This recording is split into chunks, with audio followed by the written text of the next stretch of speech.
और तेलंगाना की आवाम ने जनाब रेवंत रेड्डी साहब और उनकी पार्टी को इख्तिदार दिया है। हम उसका एहतराम करते हैं और हम उम्मीद करते हैं कि वो अच्छी तरीक़े से जो आवाम को वादे किए उसको पूरा करेंगे। मुझे यकीन है कि उन वादों को पूरा करेंगे। और मैं मोहतरम वज़ीर आला को ये बात बताना चाहता हूँ कि आपके पास 5 साल का मैंडेट है। आप इत्मीनान से आराम से अपना काम करिए और हम भी अपनी तरफ से आपको पूरा ताउन देंगे ताकि तेलंगाना और मजबूत एक रियासत बन सके। हमारी ये कोशिश होगी कि तेलंगाना में जो अमन बरकरार है पिछले 10 साल से, इंशाअल्लाह ताला उस अमन को हमको और मजबूत करना है। और एक बात याद हम सबको रखना है कि जितना अमन मजबूत होगा उतनी ऊंचाइयों पर तेलंगाना को आप और हम और रेवंत रेड्डी साहब लेकर जा सकते हैं। चौथी बात मैं ये कहना चाहूँगा कि हमको ना सिर्फ अपने वतन अजीज़ को बल्कि हमारी रियासत को फिस्ताई ताकतों से बचाना है। फ़िरक़ा परस्ती और ये नफ़रत का जो माहौल पूरे मुल्क में आज है, उस नफ़रत के माहौल को हमको रोकना है। और तेलंगाना में एक भाईचारगी का माहौल है और आप और हम जानते हैं वो कौन सी ऐसी ताकतें हैं जो आपके और हमारे दिलों को तोड़ना चाहती है, जो हमारी इस मोहब्बत की तहज़ीब में जहर भरना चाहती है। तो हमको और आपको कोशिश करनी चाहिए कि जो नफ़रत आमेज़ बातें हैं, जो लोग दिलों को तोड़ने की बात करते हैं, जो लोग घरों को तोड़ने की बात करते हैं, आपको और हमको मिलकर ऐसी ताकतों को कमज़ोर करने की ज़रूरत है। और मजलिस शुरू से कोशिश करती आई है कि ऐसी ताकतों को कभी भी किसी मुकाम पर इख्तिदार ना मिले। तो मैं अपनी जानिब से चीफ मिनिस्टर को ये बता रहा हूँ कि हम चाहते हैं कि ये नफ़रत ख़त्म हो, मोहब्बत आम हो और लोग आपस में सुकून से ना सिर्फ तेलंगाना में बल्कि अपनी ज़िंदगी को गुजार सकें। मैं आज आपको बात बताना ज़रूरी समझता हूँ कि चीफ मिनिस्टर बनने के बाद जब मेरी वज़ीर आला से बातचीत हुई, मैंने उनको मुबारकबाद दी।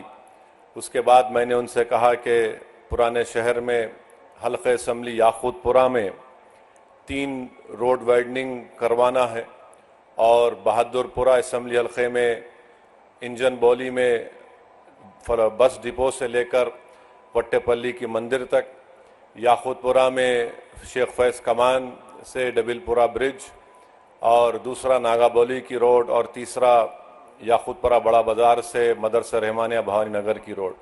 तो मैं सीएम ने मुझसे पूछा कि कितनी रकम की आपको ज़रूरत है। मैंने कहा ये 4 काम करने के लिए बहुत ज़्यादा रकम है की ज़रूरत है। अगर आप कम से कम 120 करोड़ रुपये दे देंगे तो ये काम शुरू हो जाएगा।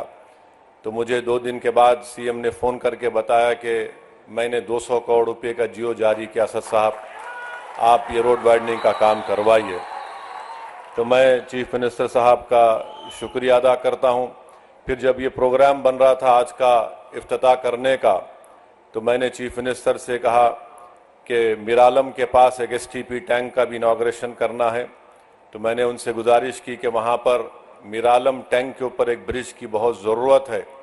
हम लोग तो नेहरू ज़ू से आरामगढ़ तक एक फ्लाईओवर बन रहा है, मगर ये ब्रिज की ज़रूरत है। तो अल्हम्दुलिल्लाह अभी सीएम साहब मुझे बताए हैं कि उन्होंने उसकी टेक्निकली मंजूरी दी है और इंशाअल्लाह ताला वो ब्रिज का भी अनकरीब में हुकूमत की तरफ से उसको मंजूरी मिल जाएगी। मैं चीफ मिनिस्टर साहब का शुक्रिया अदा करता हूँ। और रास्ते में मैंने सीएम को बताया कि हमको यहाँ पर जो हैदराबाद शहर है, हैदराबाद का दिल ये इलाक़ा है, यहाँ पर हमको उस्मानिया हॉस्पिटल एक नया बनाने की ज़रूरत है। तो मैं फिर से सीएम साहब के दरमियान में, अवाम के दरमियान में खड़े होकर आप तमाम की तरफ से ये गुजारिश करूँगा कि उस्मानिया हॉस्पिटल की एक नई बिल्डिंग बनाई जाए। और जो जेल हमारे पास है, चंचलगुड़ा की जेल, वो अब शहर में आ चुकी है। अगर हुकूमत उसको शहर के बाहर किसी जगह पर मुंतकिल करे और उस जेल चंचलगुड़ा की ज़मीन को वहाँ पर केजी से पीजी कैंपस एक बनाएंगे तो अहलियान हैदराबाद के पार्लिमानी हलक़े के लोगों को एक बहुत बड़ा इससे फ़ायदा होगा। और हमारे इस पेटला बुर्ज पर एक सिटी आर्म रिज़र्व है उसको भी शहर हैदराबाद से बाहर अगर लेके जाएंगे तो ज़मीन को भी आप इस्तेमाल कर सकते हैं। तो ये मैं उम्मीद करता हूं कि चीफ मिनिस्टर इस पर गौर करेंगे। और आखिर में चीफ मिनिस्टर साहब, आपने डीएससी का ऐलान किया, मैं आपका शुक्रिया अदा करता हूं। उर्दू मीडियम के पोस्ट को अगर आप डी रिज़र्व करेंगे तो इससे जो बच्चे इस डी रिज़र्व अगर नहीं करेंगे तो कई पोस्ट खाली जाएंगे। जो कॉन्स्टिट्यूशनल प्रोविज़न है उसमें रिजर्वेशन करना पड़ता है।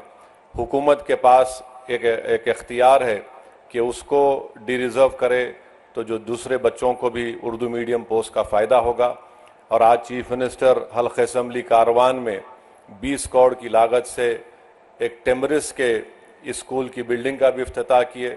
मैं इसका भी शुक्रिया अदा करता हूं और हम वज़ीर आला से उम्मीद करते हैं कि आप इन तमाम कामों की तरफ आप नज़रसानी करेंगे। और मजलिस इत्तेहादुल मुस्लिमीन की जानिब से मैं वादा कर रहा हूं कि चीफ मिनिस्टर का जो एक ड्रीम प्रोजेक्ट है मूसी डेवलपमेंट का, आप उसमें जहां कहीं भी आपको हमारी पार्टी की ज़रूरत पड़ेगी, हम भी चाहते हैं कि मूसी डेवलपमेंट का पूरा काम आपके टेन्योर में मुकम्मल हो, ताकि यहाँ की आवाम को एक बहुत बड़ा इससे फ़ायदा होगा, इकनॉमिक प्रोग्रेस होगा, यहाँ पर खुशहाली आएंगी, प्रॉस्पेरिटी आएंगी।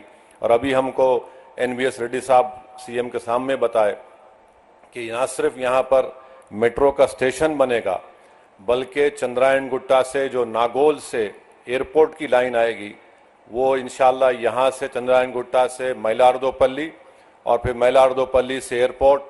तो मुझे यकीन है कि जब काम मुकम्मल हो जाएंगे तो इससे इस इलाके के यहाँ पर रहने वाले नौजवानों को एक बहुत बड़ा फ़ायदा होगा। और चीफ मिनिस्टर की इत्तला के लिए बता रहा हूँ, नॉलेज के लिए, कि हैदराबाद के पार्लियामेंट के हल्के से कम 10 से 15 हज़ार बच्चे रोज़ हाईटेक सिटी को जाते और रात में आते। उसमें हमारी बेटियां भी हैं, नौजवान बच्चे भी हैं।